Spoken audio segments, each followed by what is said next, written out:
Hey everyone, welcome to March 12th on Read Through the Word. I'm Wendy Pope. And today's lesson, wow. Sometimes we don't know how bad or how impossible things are until someone tells us. Have you ever been in that situation where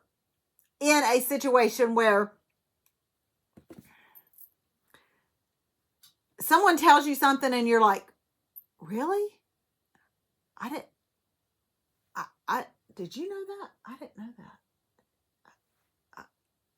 that. I had no idea. I was completely unaware of that. Oh my goodness. And then you run over and you tell someone else, did you know so-and-so? I know, I just heard. I cannot believe it. I know. Well, we need to do something. I don't know what we're going to do, but we've got to do something, right? And then you leave that person and then you go over here and tell someone. We don't know how bad it is or how hopeless things are until someone tells us how bad and hopeless things are. Because here we are over here in our own little tent, trusting God. I wonder how many people in this Israelite community were in their tents with the intention of trusting God and trusting Moses' leadership, only to have someone go knock, knock, knock and tell them how bad it is and stir up trouble. We talked about this a while back on a lesson. I can't remember what day it was. About what kind of story and message are we spreading? Because here's what I know to be true is we influence others, and we are influenced by what others think. And especially our friends and our family. Sometimes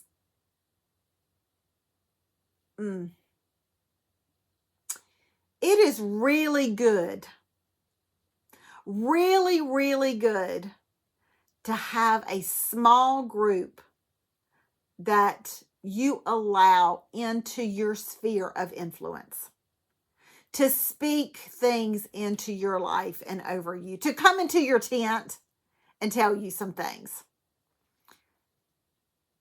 The flap of your tent does not need to be going up and down, up and down, up and down. And we certainly do not need to be allowing social media, mainstream media to come into our tent and influence us. Should we be aware of what's going on in our world? Absolutely, we should be aware, because ignorance is not respected at all in God's word. Wisdom is the beginning of fear of the Lord. Knowledge. So we need to be, yes, wise. Yes, wise. And we need to have knowledge. But we also need to be really careful who we're letting in our tent to influence us. Because I wonder how much of all of this could have been avoided had people just stayed in their tents. Essentially, what they were saying is, you know what, we believe you, God, for this. I mean, you did give us water when we were thirsty. We were grumbling and complaining, and you gave us meat, and you fed us every day. And you know what? We've been wandering around for 40 years, and I haven't had to buy one new pair of shoes. So you've taken care of even the soles of my feet. But I just don't know. I'm hearing, God, that over there, their people are big. and they're giants. And we look like grasshoppers next to them. So I believe you for this, but I don't know if I can believe you for that. David Guzik said that those spies, those 10 spies, were agents. He refers to them as possibly agents, Satan's agents. Satan loves to make us forget what we should remember. I mean, that's so great, isn't it? Satan loves to make us forget what we should remember. The past victories and miracles of God on our behalf. He also loves to make us remember what we should forget. Our past, our sin, and self-life. Such a great statement. Satan's agents. Who is coming into my life? Who is coming into my tent being an agent of Satan, trying to tell me that I am not a conqueror? Trying to tell me that I didn't hear God right and that what God has called me to do is not going to happen. What is it going to take for me to completely trust God, to take him at his word, to believe that he will work all things out for my good? Because I love him and I'm called according to his purpose. Even the yucky, ucky things. Don't tell someone else. Don't tell someone else about the trouble. Don't bring trouble to anyone else's tent. And close my tent to Satan's agents. And I need to turn off the complaints with praise.